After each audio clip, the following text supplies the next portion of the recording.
Aos meus amigos de direita, eu digo: não se apeguem a fantasias. Busquem sempre enxergar a realidade, por pior que ela seja. E geralmente a realidade é sempre dura. Semana passada, o presidente, olha o ato falho, o presidente Lula foi para a ONU com uma comitiva de mais de 100 indivíduos que gastaram o nosso dinheiro sem pena. E, como de costume, ele falou um monte de baboseiras para o mundo inteiro ouvir e rir da nossa cara. Mas uma coisa passou despercebida pela maioria dos canais de direita. Aparentemente, o senhor Joesley Batista foi o grande articulador do breve encontro entre os presidentes Lula e Trump. Para quem não se lembra, os irmãos Batista são dois bilionários brasileiros que dominam o mercado de proteína animal no Brasil e suas fortunas foram obtidas com o auxílio do dinheiro dos pagadores de impostos via BNDES durante os governos PT. Também pode-se referenciá-los como tendo sido presos pela Lava Jato, pelo envolvimento no Petrolão e por hoje gozarem do status de legalmente inocentes. Afinal, quando o presidente Lula teve os processos onde respondia por chefiar o maior esquema de corrupção da história do Brasil anulados, todos os réus foram beneficiados. Há coisa de um ano, eu fiz um vídeo que deve aparecer para os senhores em algum momento, onde eu questionei o fato de os irmãos Batista estarem intermediando a negociação de energia elétrica para o Amazonas entre os regimes do Brasil e da Venezuela. Fato que, a meu ver, tem ligação com a Ambar, empresa do ramo de energia elétrica comprada pelos irmãos Batista e custeada com nossos impostos, e com o empenho do presidente Lula em explorar petróleo na foz do Rio Amazonas. Até hoje não apareceu um ministro do STF cobrando explicações deste fato. E agora descobre-se que os irmãos Batista, donos da JBS, fizeram a maior doação para a campanha do presidente Donald Trump, no valor de 5 milhões de dólares. E semanas antes do discurso dos presidentes Trump e Lula na ONU, o senhor Joesley Batista foi recebido pelo presidente Donald Trump para tratar do tarifaço. Senhores, eu sempre digo que pobre tem ideologia, ricos e poderosos têm interesses circunstanciais. Mudando as circunstâncias, muda a ideologia. E eu, como defendo a ideologia liberal austríaca, obviamente, sou pobre. E eu tenho visto a direita brasileira depositando todas as suas fichas nas ações do governo Trump. E é óbvio que as ações dele estão ajudando e muito a direita brasileira. Senhores, eu não sei se fui claro. O senhor Joesley Batista, que aqui no Brasil é unha e carne com o governo Lula e com a esquerda em geral, foi o maior doador para a campanha do presidente Donald Trump e algumas semanas antes da reunião da ONU foi recebido por ele pessoalmente, pelo presidente Donald Trump. Não foi um assessor que recebeu o senhor Joesley Batista.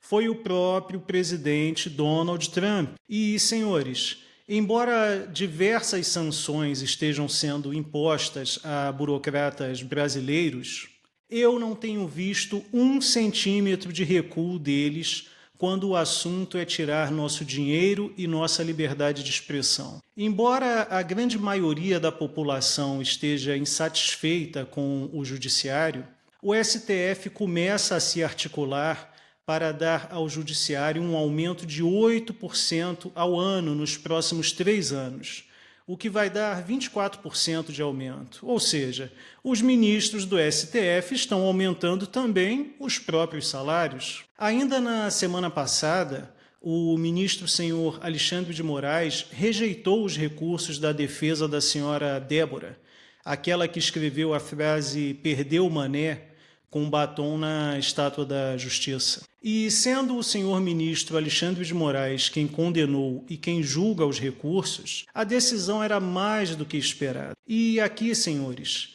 entra o que eu sempre falo sobre as fantasias da direita brasileira. Se nós temos um judiciário onde boa parte das decisões é favorável à esquerda, como podemos ter esperanças de esperar justiça de uma instituição que age politicamente em prol do governo Lula-PT? Obviamente, nós estamos vivendo em estado de natureza.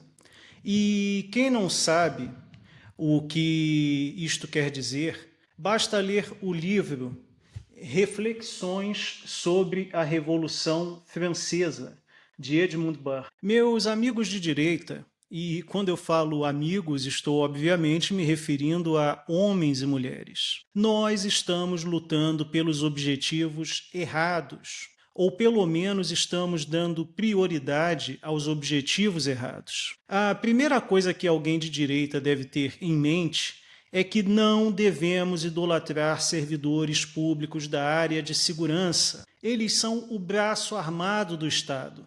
Foram eles que garantiram o cumprimento das ordens imorais da alta burocracia estatal e que prenderam os manifestantes do 8 de janeiro, que estavam pacífica e fantasiosamente nas portas dos quartéis. Foram eles que garantiram o fechamento de comércios e a prisão de muitos indivíduos que só queriam trabalhar e ter o que comer durante a pandemia. A título de só estamos cumprindo ordens, os servidores públicos da área de segurança, seja em nível municipal, estadual ou da União, fazem valer as ordens mais espúrias que recebem da esquerda. Senhores, nossa luta prima facie deve ser pelo direito das candidaturas independentes, pelo fim da estabilidade de todo e qualquer servidor público, pelo voto impresso e principalmente pelo legítimo direito de ser-nos facultado possuir ferramentas legais de defesa. E eu sei que as coisas que eu digo serem essenciais são praticamente inimagináveis aos indivíduos. Mas lembrem-se de como era o Brasil antes do PROER e do PROES, com uma miríade de bancos públicos que nada mais eram do que cabides de empregos, fonte de corrupção e foco de sindicalistas. A luta é árdua, o êxito é improvável, mas não é impossível. A direita precisa ler as literaturas liberal e conservadora, podendo começar por estes livros aqui, O Soldado e o Estado, de Samuel Huntington, e As 6 Lições, de Ludwig von Mises. Se os indivíduos de direita deixarem de idolatrar servidores públicos da área de segurança, se entenderem que o cerne do problema está no funcionalismo público com estabilidade, se der preferência para negociar com indivíduos de direita e se começarem a ler livros sobre o liberalismo e o conservadorismo, nós já estaremos com meio caminho andado. Senhores, é inegável que o governo Lula está aparelhando toda a máquina pública. Vide o novo modelo de concurso para a magistratura, que eu já abordei aqui neste canal. Imaginem se em 2026 vence a eleição para o Executivo Federal um candidato alinhado com as pautas de direita. E ele tem de governar com diversos servidores públicos, todos com estabilidade e que são alinhados com a pauta da esquerda. Simplesmente ocorrerá um boicote a quaisquer ações que um provável presidente de direita quiser pôr em curso. Vide o que aconteceu com o governo do ex-presidente Bolsonaro. A questão da estabilidade do servidor público é um tema que gera debates acalorados. E quem quiser conversar sobre o tema, basta que deixe seu posicionamento nos comentários que eu responderei assim que possível, com educação e de forma objetiva. Bem, como eu sempre digo, Eu não estou aqui buscando vender fantasias ou motivações para os senhores.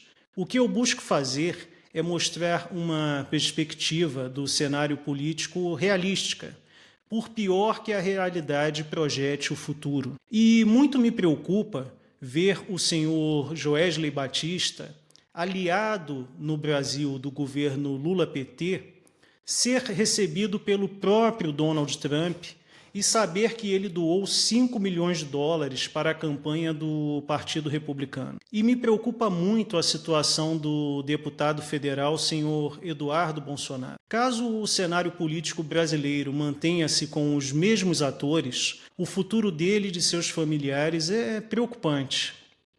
Atualmente, os senhores Paulo Figueiredo, Eduardo Bolsonaro, Ludmila Grilo, Alan dos Santos e alguns outros poucos, tanto no Brasil quanto no exterior, estão suportando um fardo muito grande. E a história nos mostra bem os perigos que correm todos os que se voltam contra o status quo. Eu agradeço a todos que assistiram a este vídeo, desejo que tenham um excelente final de semana.